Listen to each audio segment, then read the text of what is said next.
नमस्कार, आप देख रहे हैं आज तक अभी तक न्यूज। आइए हम बढ़ते हैं आज की खास खबरों की ओर। आर्थिक राजधानी कहे जाने वाले शहर के द्वारकापुरी थाना क्षेत्र के अंतर्गत एक coaching classes ethical hacking cyber security के नाम से सचिन वर्मा कोचिंग क्लासेस चलाता है, जिसने वंश वर्मा को दिमागी तौर पर प्रताड़ित करके इतना मजबूर कर दिया कि वंश ने अपनी ही जीवन लीला समाप्त कर दी। वहीं वंश वर्मा के माता पिता का कहना है कि हमारा बच्चा पढ़ने में बहुत ही होशियार था, लेकिन कोचिंग संस्थापक सचिन वर्मा जी ने उसको इतना मजबूर कर दिया कि हम लोगों को भी नहीं पता था कि हमारा बच्चा इतना प्रताड़ित हो रहा है। कोचिंग से जब हम परिवार वालों को पता चला कि हमारे बेटे ने इतना बड़ा कदम उठाया तो हम लोगों के पैरों तले जमीन खसक गई। वंश के माता पिता ने बताया, वंश हमारे घर का इकलौता चिराग था जो बुझ गया। वंश के माता मैं उसकी कोचिंग में नहीं जाता था जी। मैं उसका 8-10 साल से दोस्त हूँ। मैं उसकी कोचिंग में नहीं जाता हूँ। हम बचपन से साथ में पढ़ते थे। हम स्कूल में जाता था उसके साथ में। स्कूल में मैंने साथ में पढ़ा हूँ उसके। और कोचिंग का बस उसका वो अकेले जाता था। मतलब यहाँ पे कोई बच्चा नहीं है जो वहाँ पे जाता था मेरे को। बट इतना बताता था वो कोचिंग से आने के बाद, जैसे ही कुछ कोई जैसे सर उसको करता था ना, तो इतना हर चीज मेरे को बताता था वो कि सचिन सर ने आज मेरे साथ ऐसा करा है वैसा करा। मतलब इस टाइप से वो टॉर्चर करते थे। मतलब भेदभाव करते थे। वो भेदभाव करते थे। मतलब जैसे कोई बच्चा दूसरा प्रोजेक्ट बना के ला रहा है, अगर दूसरा बच्चा कुछ अच्छी चीज कर रहा है तो उसको वेरी गुड बोलेंगे, और यही चीज वो अच्छी चीज कर रहा है ना तो इसको इग्नोर कर देता था। मतलब कोऑपरेट बिल्कुल भी नहीं करते थे वो सर वहाँ पे। मतलब पूरा बिल्कुल भी 1% भी बिल्कुल।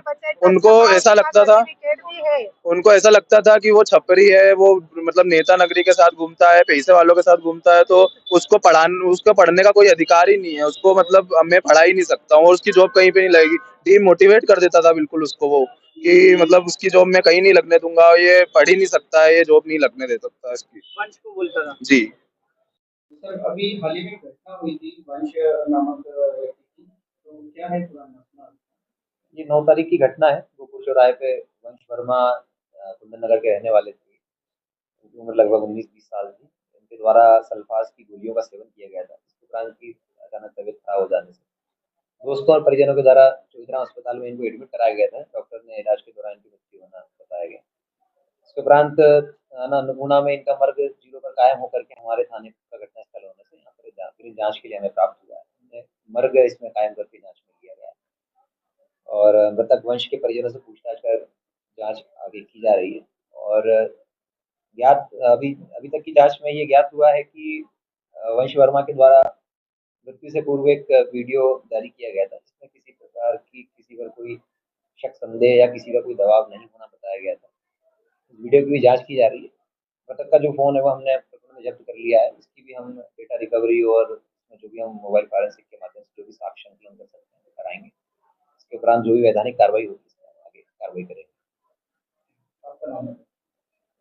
राहुल सिंह राजपूत। वंश के साथ में उसके किसी कोचिंग में बहुत दुर्व्यवहार होता था। उसका सर उसको बहुत परेशान करके रखा था। आए दिन उसको परेशान करता था, मानसिक तौर पर उसको परेशान करता था, पढ़ाई को लेकर परेशान करता था। वो पढ़ता लिखता बहुत अच्छा था। कोई भी प्रोजेक्ट वो करता था तो उसको बोलता था कि ये चीटिंग करके लाया है। वही प्रोजेक्ट उससे दूसरे क्लास के बच्चे लेके बताते थे तो उनको वेरी गुड बोलता था और उसको डांट देता था। आए दिन कुछ के कुछ बोलता था, बेइज्जती करता था उसकी, और आए दिन उसको क्लास से भगा देता था। सर ये कोचिंग संस्था का क्या नाम था? कोचिंग का नाम तो आरमान कुछ ऐसा नाम, इन्फोसिस नाम है ये साइबर। आपका बच्चा कितने सालों से वहाँ? वो 8-10 महीने से पढ़ रहा था वो जी।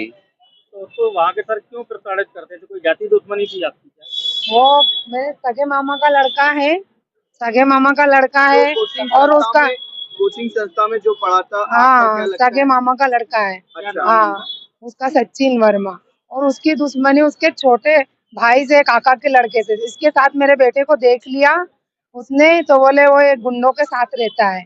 इसकी दोस्ती बोले गुंडों के साथ है, बदमाशों के साथ है, नेताओं के साथ है। बोले नेताओं के साथ रहता है ये, जो औरत से कमवा के खाएंगे उनके साथ रहता है, ऐसा बोला। मैं बात करने गई थी तो मेरे को ऐसा बोला। बोले मैं इसको मैं इसको पढ़ने नहीं पढ़ाऊंगा। मैंने बोला आप क्यों नहीं पढ़ाओगे इसको, क्या मेरा बच्चा पढ़ता नहीं है? तो बोले नहीं पढ़ता है, समझ आता है, पर ये नेताओं के साथ रहता है इसलिए मैं नहीं पढ़ाऊंगा। मेरे को ऐसा बोला। बोले नेताओं के जो नेतागिरी करते पैसे वाले के बेटे हैं उनके साथ रहता है, इसलिए मैं इसको नहीं पढ़ाऊंगा। और बोले अगर पढ़ेगा भी तो बोले मैं इसका सीवी मेरा हाथ के नीचे से ही जाना है, अगर मेरी बात नहीं मानेगा तो मैं नौकरी नहीं लगने दूंगा। तो मैंने बोला आप ऐसा क्यों बोल रहे हो, मेरा बच्चा ऐसा नहीं है। तो बोले मेरी बात मानना पड़ेगी, और बोले जब तक के मेरे पास पढ़ेगा वहाँ बाहर किसी के साथ कोई संगत नहीं होना और कुछ भी नहीं होना ऐसा। और मेरा बच्चा ऐसा था ही नहीं, बिल्कुल सीधा बच्चा था मेरा, उसके साथ बहुत गलत हुआ है। क्या कभी वंश ने आपको जो सचिन है सर है वहाँ के कभी उसके बारे में कहा कुछ? उसने एक बार शुरू में 4-5 महीने पहले एक बार भी भगाया था, जब बोला था कि बोले छपरी है तू, छपरी छपरी। सचिन ने वंश को एक बार पहले छपरी कहा था, छपरी है, बोले कि तेरे को तो छपरी है तू, तो तेरे को गांड पे लात मार के भगाऊंगा, ऐसा बोला था पहले। सचिन ने कहा था उसके। अभी जब आप थाने पे आए तो थाने के द्वारा क्या आपको दिया गया? अभी हमें थाने पे बोला गया है कि आप बिल्कुल सही हो, आपके लिए पूरी लड़ाई लड़ी जाएगी, आपको न्याय दिलाया जाएगा। FIR हुई अभी? FIR हो गई है, FIR बयान ले रहे हैं? बयान ले रहे हैं। FIR ने कल से हम अभी कल से आए हैं, हम कल से अभी तक यहाँ कुछ प्रोसेस नहीं हुआ है, बस बोल रहे कि बयान दो।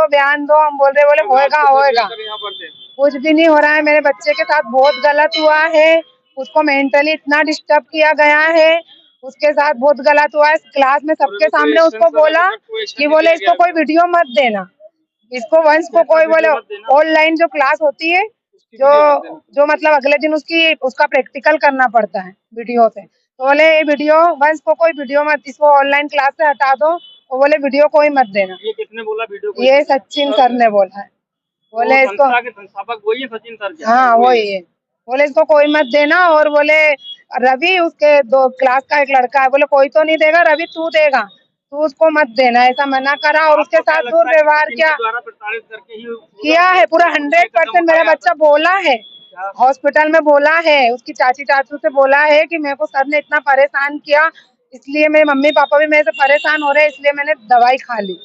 मेरा बच्चा उसके दोस्तों को भी बोला है, 3-4 दोस्तों को, सबको बोला है कि मेरा सर मेरे को बहुत परेशान कर रहा है 8-10 दिन से। बोले रोज के रोज क्लास में मेरे ऊपर बहुत दबाव डाल रहा है। ये दोस्त भी है, वो जो लड़का उसको लेके गया उसको भी बोला है। आपका नाम बता? मेरा नाम ज्योति वर्मा है, और मुझे न्याय चाहिए, बस न्याय चाहिए और कुछ नहीं चाहिए, मुझे न्याय चाहिए। मेरे बच्चे के साथ हुआ, पर दूसरे बच्चों के साथ नहीं होना चाहिए, और हमारी सुनवाई यहाँ हो नहीं रही है, 2 दिन हो गए हमको। सर मैं वंश वर्मा का चाचा हूँ। सर मेरे को कल इसके पापा ने रास्ते में रोक के, जो सचिन वर्मा है उसके पापा रास्ते में मुझे रोक के, कल सचिन वर्मा जो कोचिंग उनके पिताजी ने रोक के, सर मन्नू वर्मा नाम है उनका, उन्होंने मुझे रोक के कहा कि कितना भी कोर्ट कचहरी कर लो, कुछ नहीं होना है, कुछ नहीं कर पाओगे मेरे बेटे का तुम, हमारा पैसा चलेगा, हमारा पैसा बोलेगा। सचिन वर्मा के पिताजी ने ये बोला, ये हमारे को बोला सर, मेरे को बोला सर, ये मैं आपको बताना चाहता हूँ सर, और मीडिया द्वारा मैं सबको ये चीज बताना चाहता हूँ सर। बच्चे को भी परेशान कर, बच्चे को भी परेशान करे, इसके पास फोन आ रहा है किसी का कि आप अकेले में मिलो मेरे को, ऐसा वैसा है। बच्चे को बोला किसने? ये हमारे जो बच्चा है, जो बाहर का, जो हमारे बस का दोस्त था, इसको भी रात को फोन आया था किसी नंबर से, हाँ कि आप मुझसे अकेले में मिलो, मुझसे अकेले। पिताजी हैं, अब आप लोगों को धमकाने की कोशिश कर रहे हैं? हाँ कर रहे हैं सर, पैसे का भी बता रहे हैं। पुलिस के साथ आपका सहयोग मिल रहा है कि नहीं पुलिस को? अभी तक तो कुछ नहीं मिला सर, मैं बोलते रहा, कल से हमारा बयान ही चल रहा, कुछ भी नहीं। रात को 10 बजे यहाँ से गए, फिर बयान पूरा नहीं हुआ, बोला आप कल आना, कल बयान करेंगे। सुबह फोन लगाया तो वो शाम को आना, शाम को बयान करेंगे। शाम को 2 घंटों का खड़े खड़े, अभी कुछ भी नहीं हुआ सर, 2 से 3 घंटों का खड़े खड़े यहाँ से आए, 4 बजे आए सर यहाँ पर।